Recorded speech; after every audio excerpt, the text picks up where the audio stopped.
What's up guys, it's Gemini and I wanted to give you guys an update on a new character that I'm doing. Currently level 60 on this ranger. Its name is HegeNoScopes because of the 360 no scope action with tornado shot and cast on crit. Let's go over the links really quickly. We're using tornado shot. That projectile damage is local to the weapon. It's not going to affect the projectiles from the spells. We have ball lightning, arctic breath, fireball, greater multiple projectiles, cast on crit.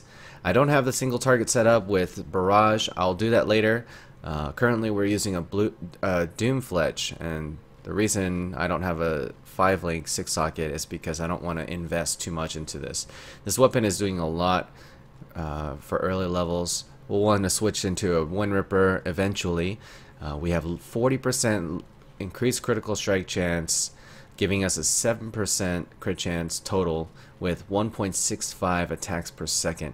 It's pretty amazing. It also gives me 60 mana regen, helps me facilitate it. In a previous version of this build I was using Thief's Torment. Now I'm pretty much just relying on a little bit of mana regen through cold-hearted calculation, and I have mana gain on hit through this one jewel.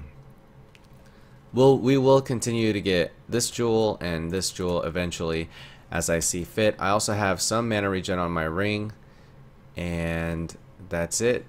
So looking at this helmet, we have life, 2 res, int, some mana. It's okay. Probably going to replace this with a really strong leather helm, or we may go rat's nest. I haven't decided how many uniques I want to devote to this. I do know that I want to use at series step. That is without a doubt going to happen. So I'm using just regular plate gloves, or plate boots to level up. We have Vol Haste, Increased Duration, Vol Grace, and Enduring Cry. So all this is affected by increased duration.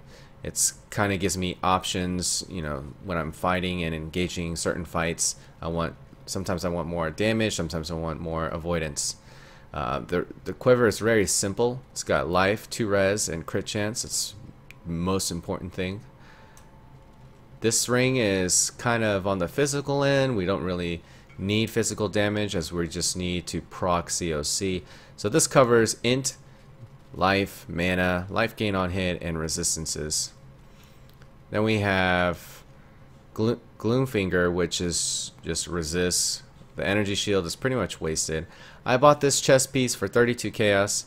It's a corrupted one. Can't get any better, but it's 3 green, 3 blue, and it covers resist, mana, int, dual res. I like it a lot. Then we have the gloves. I've been trying to get Malagaros, but this will work in the meantime. It's just life, res, and some attack speed. I would like to get accuracy or attack speed if I'm not going to use Malagaros. As far as this belt, this is a corrupted belt we found in one of the corrupted Tempest maps. Pretty simple. Strength, life, dual res. Again, energy shield is wasted. I do use Wed quite a bit. As far as auras go, we run Herald of Thunder and Grace, and we have an Ice Golem for that accuracy crit buff. We have a Surgeon Granite Flask of Iron Skin. We have a Panic Divine Flask of Staunching. This will probably change to a Bubbling or a Seething. I plan on getting a lot of flask nodes, Herbalism, and Profane Chemistry included, so that makes the Seething Flask really strong. We have 2 Quicksilver Flasks of Warding because we're always critting, and I want to roll Curse Immunity, so that's very important. As far as the links in the gloves, Grace, Assassin's Mark, Fortify, Ice Golem. All this is subject to change. This too. This is Blink Arrow, Faster Attacks, Frenzy, Weaponelli, and Enfeeble.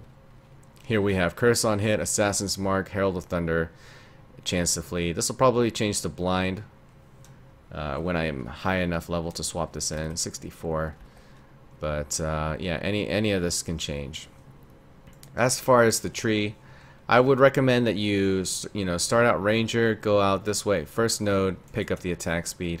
Go through the life evasion wheel, go up this way, and just start hitting up the crit nodes. If you want to go cast on crit early, you need to pick up all the crit nodes. That includes the Shadow Wheel right here, Cold-Hearted Calculation, Heartseeker, and King of the Hill with Lethality. Once you pick up all the crit nodes, these, those, this, this. You will have to get some int. Oh yeah, and trickery. You have to get some int so you can level up your spells. That's kind of the harder part. After that, then you can go towards duelist and get all these nice goodies. Fury bolts. This is a notable that increases both the spell damage and the projectile damage that I do. And that's how we're scaling this. You're like, well, Hege, you don't use a bow. Alright, I mean, you don't use a wand, you don't use a scepter, you don't get spell damage. I don't need spell damage because I have critical strike chance that's global for spells and attacks. I get a little bit of spell damage here. I get crit damage, elemental damage that's going to affect my spells and my attacks. Then I have projectile damage, spell and attack. The pierce is going to work for NATO and my spells. And just global crit, multi, all that good stuff. This stuff is all local to the bow, but it does help increase the frequency at which I proc spells.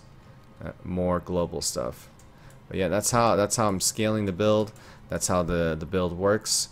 If you guys have any questions, let me know. Feel free to hop on stream, and I'll link a link to some of the gear transitions that I'm going through on the character. Thank you guys for watching, and I'll see you guys later.